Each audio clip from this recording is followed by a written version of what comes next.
And we have on our hands another highly requested draft rankings video. Welcome on in, everybody, to my second one of this season. We're going to get a decent amount done this year. Last year we only had two, the quarterbacks and the running backs. This year we're starting off with that wide receivers video we did a couple days ago, and we are getting into it. Welcome into my 2026 quarterback rankings for the NFL draft. Let's start with this. Obviously, before I get into everything, my opinions are transparent, open to change. There's still a month until the draft comes, but this is just what I've been able to gather on these prospects from my own data, using my own grading scale. And yeah, if you guys disagree, let me know in the comments below. Let me know who your top 10 are as we get into number 10B, aka number 10, Luke Altmyer, quarterback out of Illinois. He is 6'2", 215, an ideal size for a quarterback, I would say. Getting into some decent sizing for a quarterback. 6'2", 215 is nice.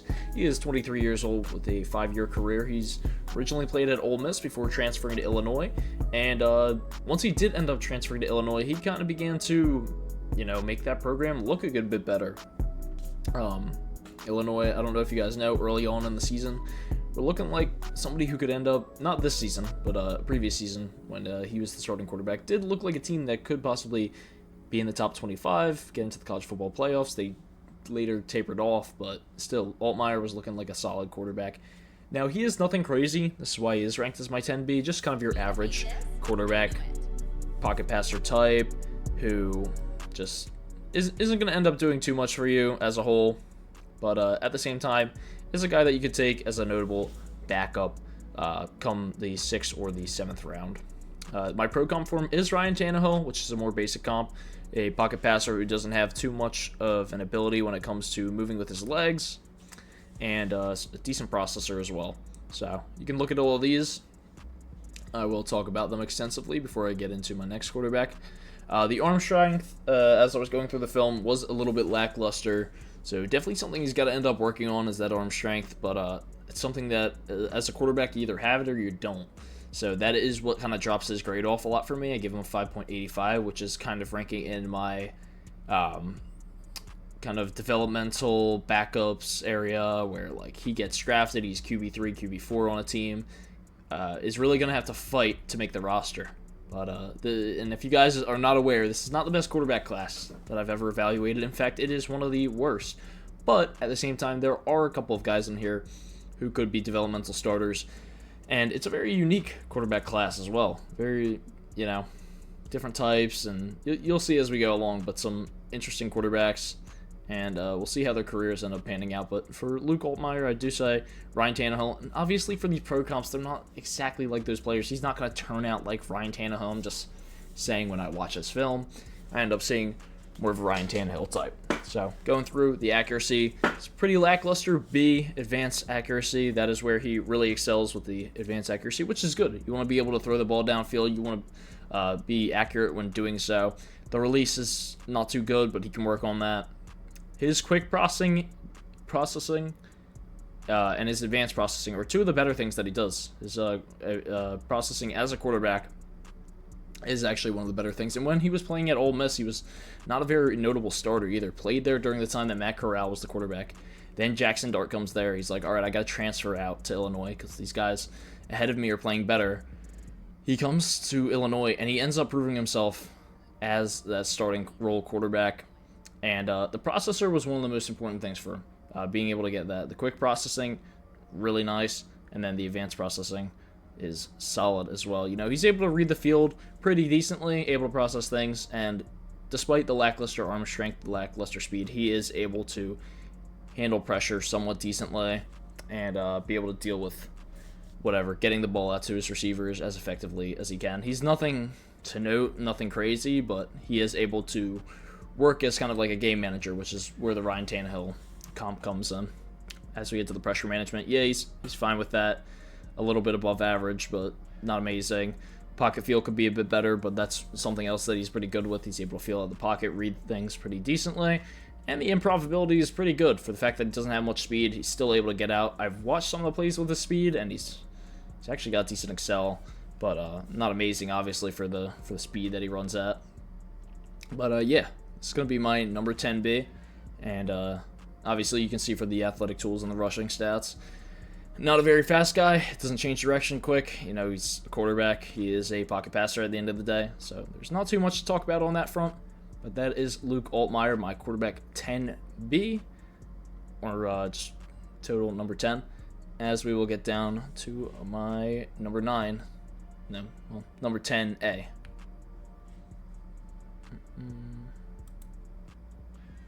Alright. And the number 10A is Sawyer Robertson.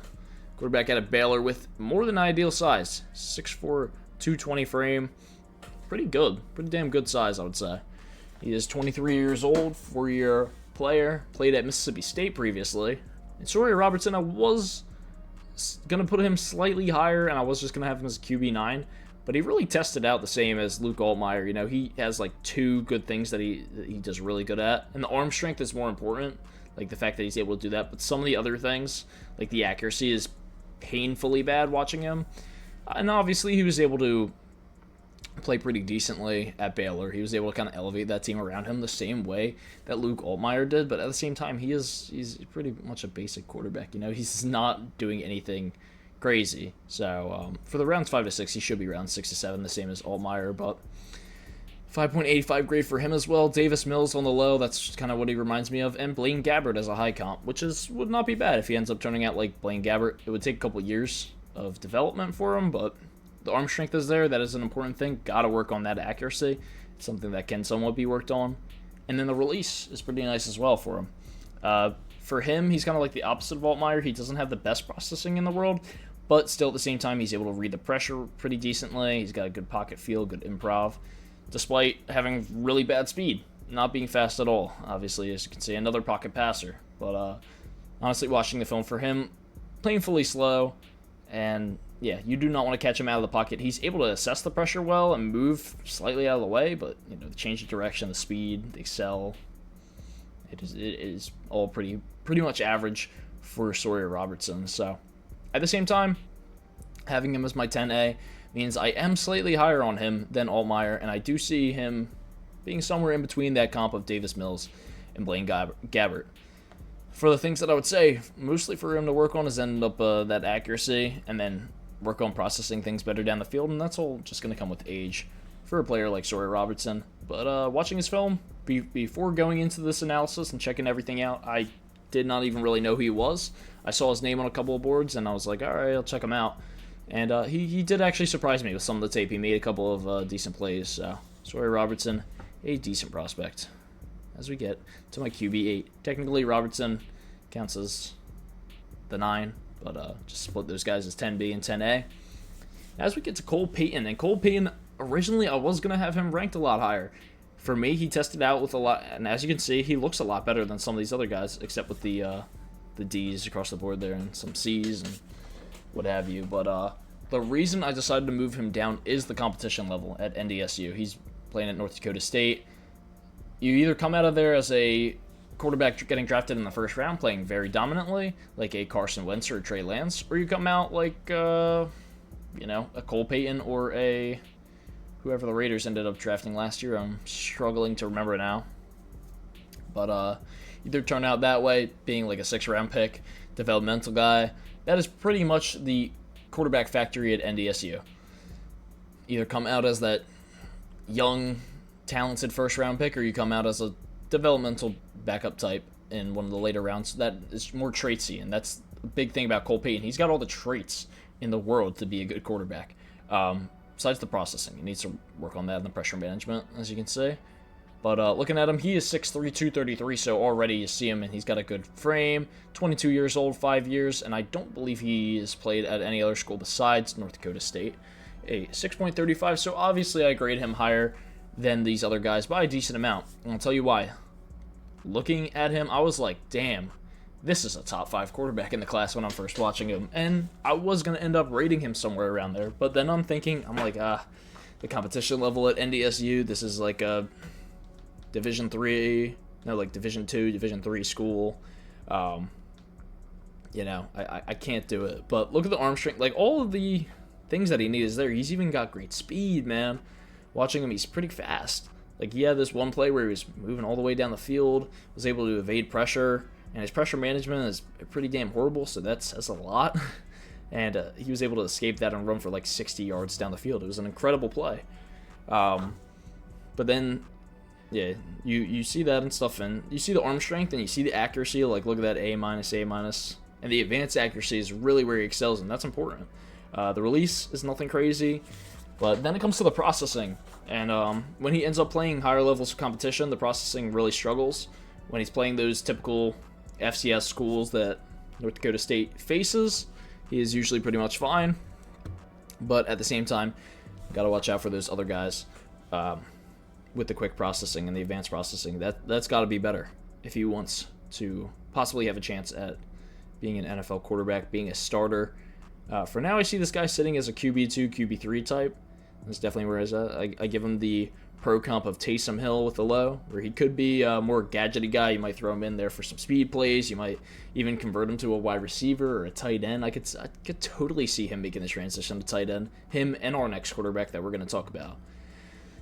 But for the most part, Cole Payton, if he wants to end up being a starting quarterback, got to work on that advanced processing and the quick processing in general. And then just be able to assess the pressure a bit better, because he's got great improv ability, he's got great speed, he's got great excel. He just needs to work on that pocket management, honestly. And honestly, I am higher on Cole Payton than a lot of people. Like, some people don't even have him on their top 10 list for this draft, and that just astonishes me. Look at all the traits, the 6'3", 233. If he's not going to be a great quarterback in the league, he's at least going to be a solid tight end or a receiver, or fuck it, throw him in at running back. He's got the speed for it. Man, and that's where I see Taysom Hill. But the Tim Tebow, that is a high-end comp.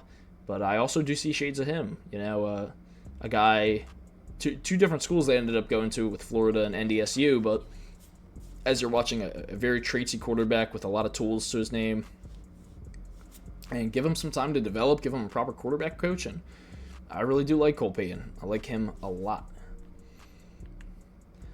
As we get to our QB7, Taylen Green, throwing the injury report on him, he does struggle a little bit. He is a bit of a faster quarterback. My pro comp for him is Anthony Richardson. He does put his body on the line a lot, just as Richardson does, but the reason I have Taylen Green ranked so high is, one, did you see his combine? It was fucking awesome. Him and Mike Washington Jr., his running back on the team, both had awesome combines. So I ended up moving him up because of that. He's my QB7. Thought about making him QB6, but there's some better players ahead, I want to say.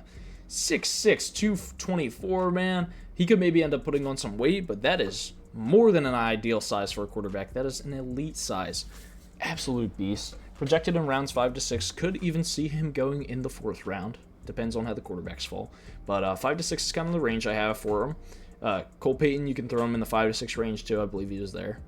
And yeah, when I watch this film, the best thing I can compare him to is Anthony Richardson. Give him a 6.45 overall grade, and let's talk about some of the things. So, just like Anthony Richardson, struggling with some of the accuracy issues coming out, struggling with a little bit of the advanced processing, and no, he hasn't, he's 23 years old with a 5-year spanning career. He played at Boise State, so he does kind of have that experience, more experience than Anthony Richardson did coming out, and that is why I do, kind of look at Taylen Green and be like, all right, give him some time to develop, and you could be looking at, if he'd stayed at school another year, I know he'd be a bit older, but you could have heard him being talked about in, next year's quarterback class as a QB 2-3 type, But he ends up going in this draft, and I think whoever gets him is getting even more tools out of him than a player like Cole Payton, because you're getting that arm strength that's really nice, and the accuracy needs to be worked on, but intermediately and advanced, he's able to sling that thing. The release can be worked on a lot. That release was really slow as I was watching it, which is something else kind of compared to Richardson. Richardson is more of an elite thrower of the ball, so better arm strength and better release and even better accuracy with the processing kind of down. But Taylen Green, man. And obviously, you want to look out for that injury marker as well, but I don't think teams are too worried about it. They've seen how he performed at the Combine, and I feel like some teams are like, oh, take him as a developmental backup, maybe to the Jets or something like that. Just kind of see what he got. I could also see him, as I was talking about before, making the change to tight end, or even putting on a bit more weight and becoming a fucking lineman, man. Look at this dude. He is Tracy. Obviously, he's set out his career as a quarterback. He is a bit of a bigger guy with the 6'6", 224 frame, But seeing him be a quarterback, Richardson is a good type eval for him. Any type of bigger quarterback that ends up, being pretty fast, you could compare him to. But I do think he resembles a lot of the film that I saw when Anthony Richardson was coming out of Florida. So the advanced processing could be worked on a bit. That's okay. Not the end of the world. The quick processing, he's able to get the ball out pretty quickly. The pressure management could be worked on in the improv a bit. But he overall has a solid feel for the pocket and the speed. He's got great speed, great rushing creativity. You see a couple plays where he's faking out defenders and stuff like that. So overall, Taylen Green, a very fun prospect, and it's going to be exciting to see. He's definitely got to go to a team that's going to be able to somewhat develop him. Don't start him out in year one. Let him sit for a minute, see what he's got. Throw him in on design snaps to be able to be a rushing threat. And I think you have a quarterback that could develop very nicely here. So that is what I have to say about Taylen Green. And we will get over to our QB 6 of the class. And that is Drew Aller. Was debating for a while where to put him. I put him slightly above Taylen Green with a .15 grade margin difference. Still comp him in rounds 5 to 6 with a pro comp of Will Levis. So rounds 5 to 6, that's where I think Drew Aller should go. Played at my favorite school, Penn State, Philly area. Penn State is my favorite school, not Temple. Temple sucks. But that is not the reason why Drew Aller is on this list. It is on his list for the fact that he has all the traits in the world, and that is another reason why I end up comping him as a Will Levis type. Will Levis coming out of school as well, same thing. All the tools in the world, just a shitty-ass team around him, with the firing of James Franklin, made it hard for him at Penn State. He had good wide receivers and good tight ends and stuff around him, and a good offensive line with, Vega Yoon. He's getting drafted in the first round. A great frame, 6'5", 235. Broke a whole bunch of records at Penn State. In fact, before I say anything else, I think going back, Drew Aller might have the best frame of any quarterback in this class. That is an amazing frame. Very nice with 6'5", 235. Big guy, able to put his body on the line, although he is not very speedy. And then I think you just kind of look overall at that shit show that was going on with Penn State. You end up firing James Franklin mid-season. You lose a couple of games. One was to Northwestern, it was maybe their first win of the season. I think UCLA they played as well, and it was Northwestern had some wins, but UCLA did not have a win. They ended up losing to them. They lost to Oregon. But I don't really blame Aller at the end of the day. There's a whole bunch of things he could have done better. The coaching could have been better for his whole time at Penn State. This is a guy that was highly, highly recruited, playing formerly for Ohio, or playing in Ohio. He wasn't playing for the University of Ohio, but he's from Ohio, the state. Ends up going to Penn State, which is rivalry with Ohio State, and every time that he was playing Ohio State, he was struggling. He did end up breaking those records, though. When you talk about the longest amount of passing snaps without throwing a pick, I think throughout the one season he went and he had double-digit touchdowns, and then he finally ended up throwing his first pick, and everybody was shocked because he was doing really good. Being able to beat that record, he is still a young guy, 22 years old, 4 years spent at Penn State, so you can tell the loyalties there.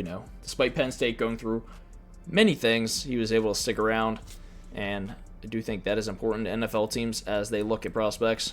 So, something important, do comp him to Will Levis, but the arm strength is one of the best things that he does. An arm strength, a pretty well-rounded quarterback overall, which is why I kind of have him bumped up. He's got traits, just like many of these other guys. He's just got to put them all together, and he's going to need... He's a very boom or bust guy. He's either going to be able to put them together and look like a much more well-polished Will Levis, throw in some decent receivers and a tight end and a good offensive line like he had at Penn State. And, he's going to look like a Will Levis if you gave him all of that in his time in Tennessee. More talking about college Will Levis, though, in comparison. But yeah, we'll talk about all of these. Like I said, the arm strength, very, very nice. Quick accuracy could be worked on. The intermediate is very nice as well. And the advanced and the release. Look, he has all of the tools right there to be a beast when it comes to throwing. The processing is fine, and the pressure management could be a little bit better. It's got decent feel when he's in the pocket, but he just absolutely abysmal with the speed. Every time I was watching, I mean, he's able to wage out defenders and, get out of their way and move across the field in ways that, he's able to get a first down here or there, running in the same way that I don't even know, a Joe Burrow or something like that would end up running. He's not constantly using his legs, but whenever he does, he is looking pretty nice, and he has a good feel for the pocket when it's collapsing. So those are just a couple of the things that Aller does better. Like I said before, probably the best frame in the class, which is why I have him up here so high as a QB6. And it's boom or bust for him, man. For some of these prospects, it's going to take years to develop. Say a team like the Steelers ends up drafting him in the mid-rounds, throws him in there, I think it would be shaky for a couple of games, definitely as he's getting used to it. But say he begins to find his stride, I see like a Jalen Hurts level acceleration from a player like Drew Aller, where it's like, all right, he's struggling in his first year, but he's making big plays, and then next year, he's making the playoffs. He's looking better. He's progressively getting better. But that's only going to come with experience. You can't just sit him as a backup. Nothing's going to change for Aller. So that is my opinion about him. He's just need more time to develop. He's played enough time at Penn State at this point where he's, learned some things, but still pretty much that 4 or 5 star. I forget if he was a 4 or 5 star coming out of Ohio. And a traitsy player, but still needs a lot of things to polish this game entirely. So that is what I have to say about Drew Aller as we get to the next quarterback, and that is Cade Klubnik. Out of Clemson, Cade Klubnik, I was going to have him very high on this list, and then I delved into the film a bit more, and you probably see all of these grades, and you're like, all right. Some of these grades are like I'm looking at not just Clemson's year this year because that was a dumpster fire, but I'm looking at previous seasons, so it's kind of a mixture. Rounds 4 to 5 is where I have Klubnik projected, and I do see him possibly developing for a team into a franchise guy. But in the same vein as Drew Aller, this guy needs more time to be able to play to refine his game. I have a pro comp on him of Kyle Allen. I do see him going more in the direction of a Kyle Allen in comparison to a Baker Mayfield. But you watch Klubnik, and obviously he's highly rated guy, same as Drew Aller, comes out, does really good early on for Clemson. He's got his number 1 receiver out there, Antonio Williams, except in the final season where he did not have him, and he was looking like an entirely different player without Williams there. So that is definitely something to note. But I say, you give him a decent dominant number 1. Definitely got to leave him in to stay as a backup for a bit, but look, he's got a lot of traits, so that's why I have him ranked so high with a 6.80 grade as it gets more into the developmental starter tier, where you could, I could see a team like the Houston Texans or something taking him, and some people were comparing him to like a Graham Mertz. No, I don't compare him to Graham Mertz. I compare him to a guy that could learn something from C.J. Stroud and Davis Mills, and then end up taking that starting job. That's kind of what I see at a Cade Klubnik. I don't know why I picked the Texans out of any team, but I feel like they'd be good at being able to develop a guy like Cade Klubnik. So the 6'2", 207 frame, very nice. Another reason why I decided to move him up. A couple quarterbacks with some decent frames in this. Taylon Green, as I was talking about him before, he has a decent frame. He could just put on a bit more weight. That would be good for a 6'6" guy. Freaking massively tall. But for Cade Klubnik, why I compare him to Baker Mayfield is a lot of things to do with the accuracy and then the processing as well. So, but Kyle Allen on the low. If you watch some of the plays, it's just like some boneheaded picks that he ends up throwing. That is something that I see as well, especially in that final season at Clemson, man. It was a dumpster fire. But the arm strength, give him a B, pretty good. Quick accuracy and advance could both be worked on. And then the intermediate accuracy is definitely what he does best at. And he has some of the better release in this entire class, except outside of our number 1 guy, who you could probably guess has some of the best release. So the processing is nice, the advanced processing. And man, I thought about moving him up this list even. I thought about giving him a 7.0. But because of that last season at Clemson, I got to kind of identify that and be like, I don't know. And I got to just think about as well where other people are putting him on their boards and think about the fact that he is not this highly touted guy anymore, this high-rated recruit that came out. He is, he's been struggling for the past few seasons, not being able to do too much for Clemson. But, he has a lot of the traits, the same thing as Aller. Just got to get him out there, got to give him some starting time. For a player like Klubnik, I would give him a bit more time to sit and develop. I think that's all that's needed right now. He's 22 years old, so he's a young guy. But everything is there, and he's got some nice speed as well if you're watching the tape. Just really got to work on that accuracy. The change of direction ain't anything crazy, and, he does everything good, but he doesn't do a whole lot great. So that's the whole thing about him. You're not going to see A grades out of him. And the arm strength is something that scares me a little bit too. Going into the NFL, he's going to be playing up against, high power defenses, and could be a little bit better. But overall, I think for a quarterback like Klubnik, you see a well-rounded guy a former highly rated recruit who could end up starting in the future. I kind of see the comp that people say of like Quinn Ewers out of him. Sorry, just smashed my mic. Which totally makes sense to me as well, I feel like throw Cade Klubnik, throw Quinn Ewers in the starting role in Miami, and you're getting kind of a similar quarterback. But I do end up comparing him highly to Baker, as I said before. So you could see somewhere in the middle, but I'm more reaching towards that low-end comp. Another boomer bust type prospect. I'm hoping that he ends up booming, though, because he is somebody to look out for, somebody that intrigues me. And watching his film, I was like, all right, this guy's being underrated by people. He's not even getting onto, like, top 10 lists. Like, he's not even getting ranked in the top 5. So me having him at 5 is already quite high. So it's a QB number 4. You guys might be surprised by this. This is not my QB 3. Like a lot of other people have him. Garrett Nussmeier, I even debated having him as my quarterback 5 and putting Klubnik above, but I had to go with what a lot of the other draft boards were saying.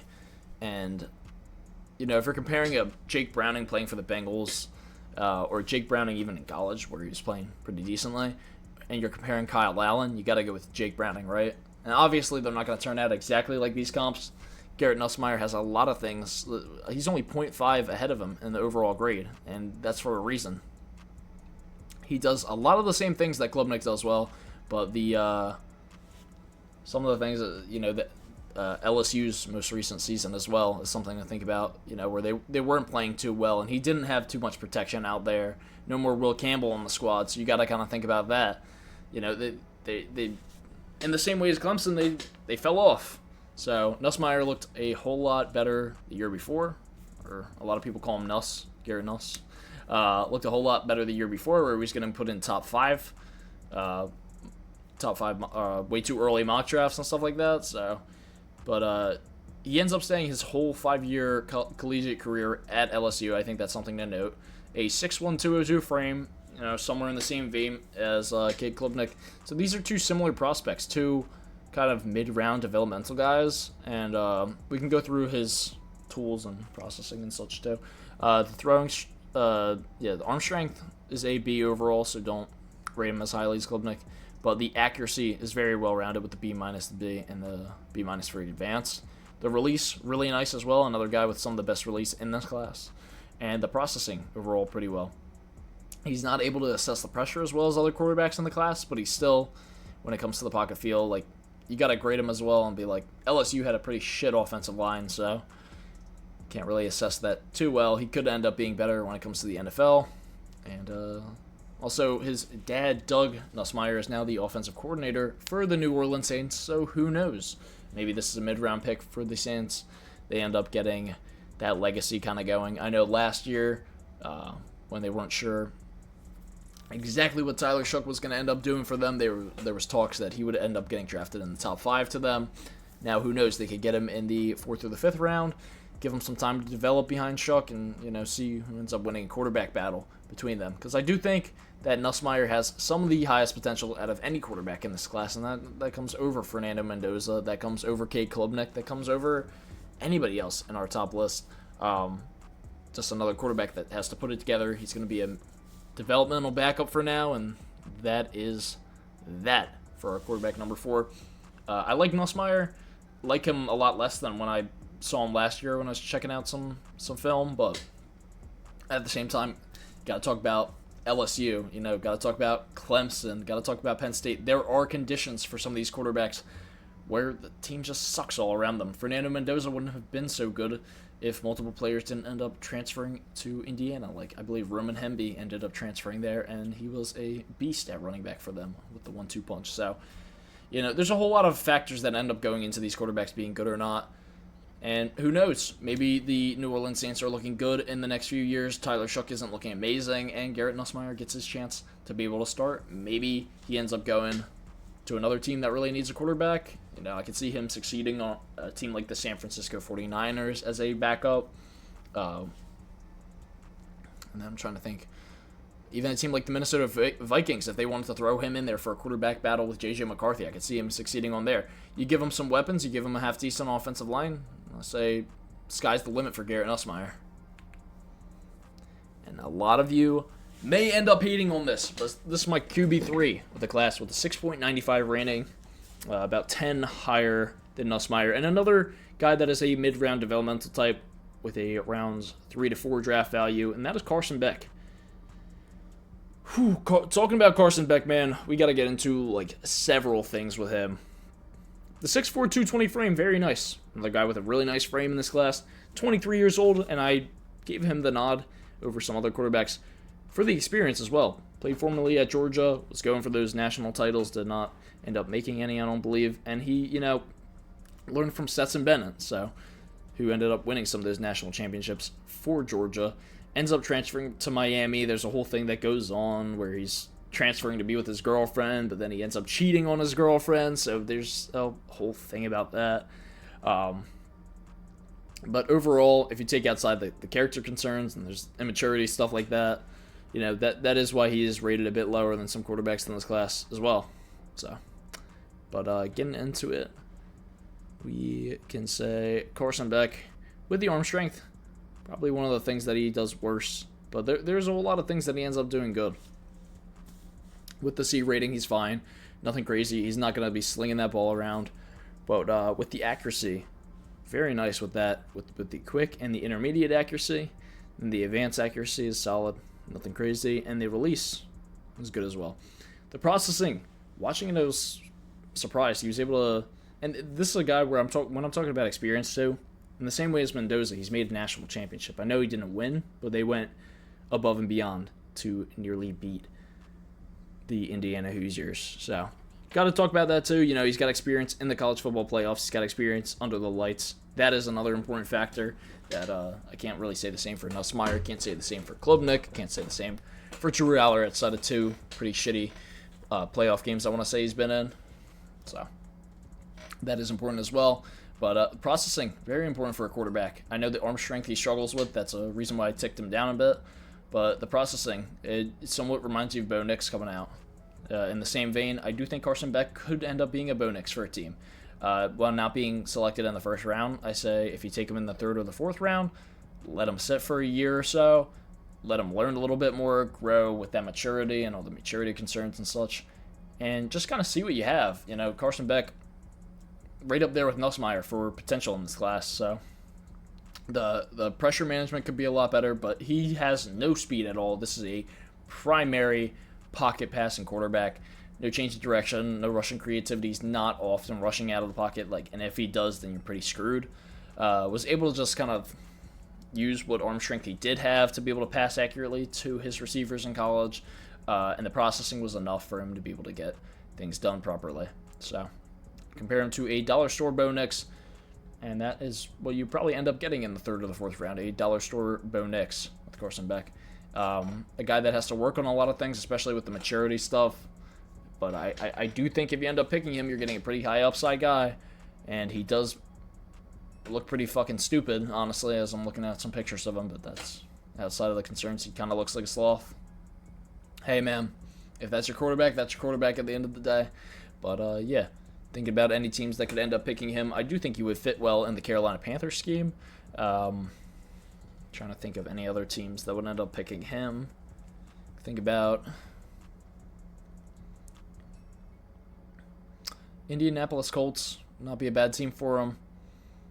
A couple of decent options. I don't know if you're Carson Beck, Riley Leonard. Man, this quarterback class just sucks in general. I want to rate these guys higher, but they just, as I'm watching them, I'm like, there's so many things they're struggling with. He is not a fast guy at all. That is something that he struggles with, the arm strength. So, but yeah, I could see him ending up challenging a quarterback for that starting role.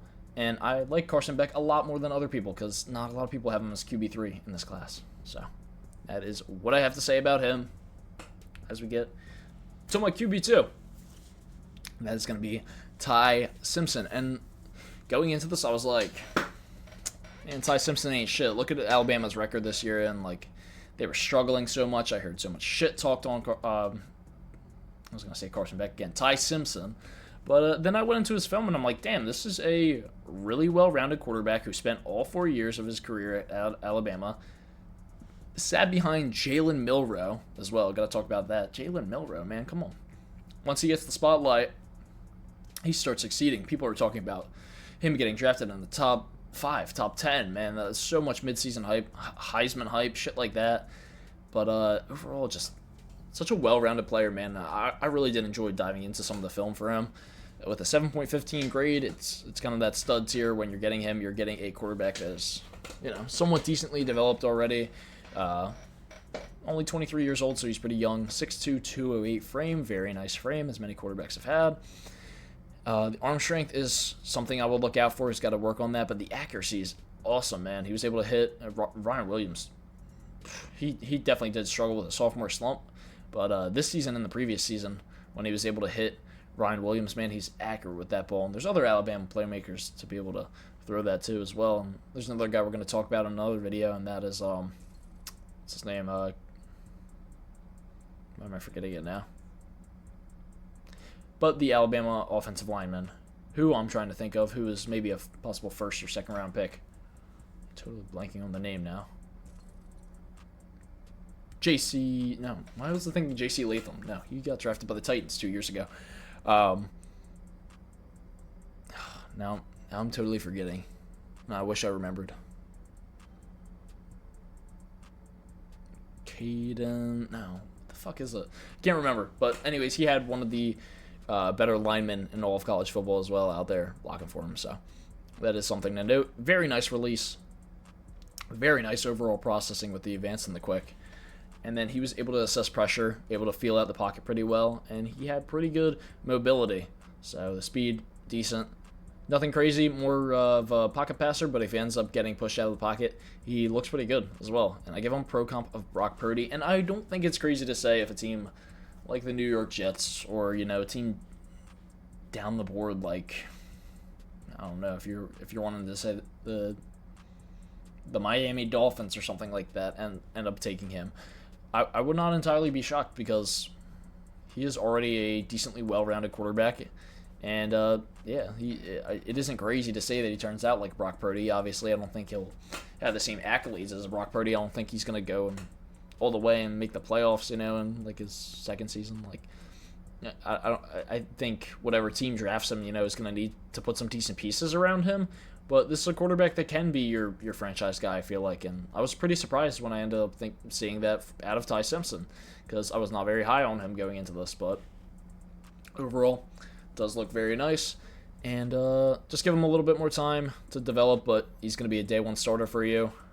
And yeah, he's got all the traits to be a great player, just like Brock Purdy is. So that is all I have to say about my QB2. And we get to the point where it's everybody's QB1. Fernando Mendoza out of Indiana. A whole lot of Indiana players in this class rated very highly by myself and others. And Mendoza is still so young. 22 years old, 3 years, transferred out of Cal to go and play at Indiana. Goes all the way. Wins a national championship. Absolutely phenomenal. Love to see that. The 6'5", 225 frame, I was looking at that, I was like, damn, man, he is a big guy. And if you look at that play in the college football national championship game, where he's got like defenders and he hits like a whirlwind tornado spin to get into the end zone, I was like, holy shit, this dude's got some athleticism. So I bumped some of his grades up for that, man. I was like, holy shit. I do give him the draft value of a top 15. Obviously, he's going to end up getting drafted at 1. I should probably bump that up to a top 5 draft value. I think I will put him in my top 5 with Jeremiah Love and Ruben Bain and Caleb Downs and such. But a 7.40 grade, which means he's more on the great tier of quarterback prospects. I do rate other guys higher than him. I believe Cam Ward I would give a slightly higher grade to. just for the rushing ability as well of Cam Ward. But I do think for a team like the Vegas Raiders, you know, if the Titans can draft a quarterback like Cam Ward with #1 overall pick, there is no question that you could draft Mendoza with the #1 overall pick. Not only does he have the traits, he's proved that he has the ability to win games, and he's going to for you. I give him the low-end comp of a Jared Goff.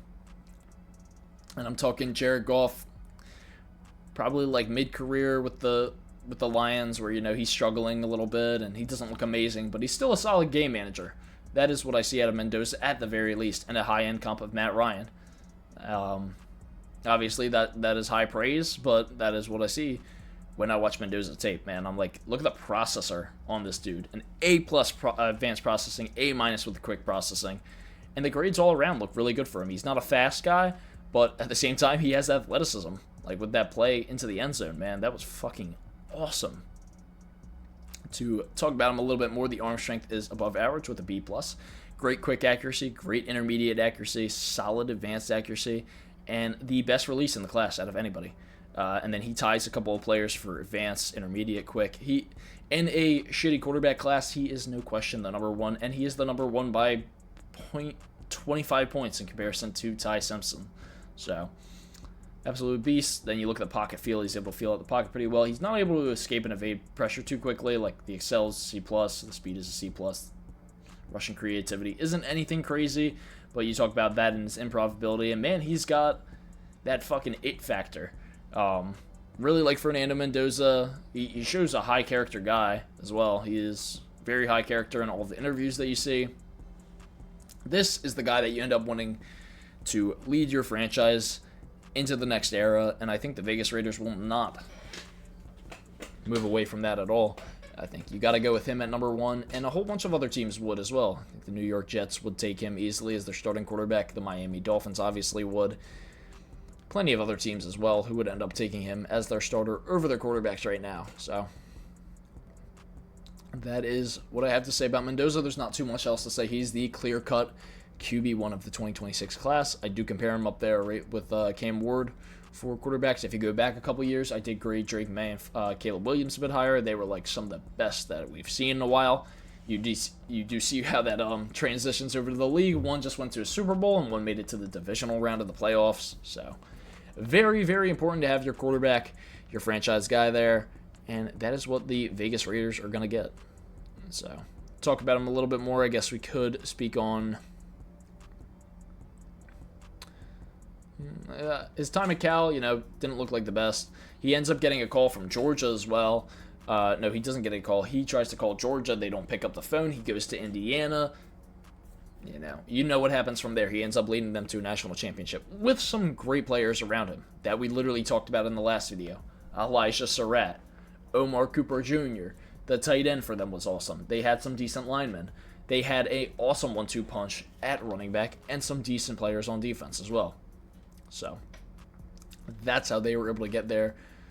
Just as Carson Beck was able to have a Ruben Bain, well, Fernando Mendoza was able to have an awesome pair of receivers to throw to. So that was something very important for him. So the fact that he won't really have many receivers to throw to outside of Brock Bowers in Vegas, you go and get like a Ted Hurst for the Vegas Raiders in the second round, or go and get like a Chris Brazell or something like that, get him some type of high upside receiver, and you'll see Fernando Mendoza cook. Or you know what? Screw it. Go and get Elijah Surratt. Pair him back up with Mendoza, and I think they create a solid duo in Vegas. And yeah, 7.40 grade. My QB1 of the class. That's going to be it for this video, guys. My throat fucking hurts really bad, but we're going to get into it. And next up is going to be our running back grades. A very interesting running back class. A lot worse than last year, but with some really fun prospects. I like a couple of the ones up higher. And yeah, that's going to be the end of this one. Hope you guys all enjoyed this one. Let me know if you agree or disagree down below. This video did take a while to make, so if you can hit the like button, hit the subscribe button down below, that would be very appreciated. And until next time, I will see you guys all in the next one. Peace.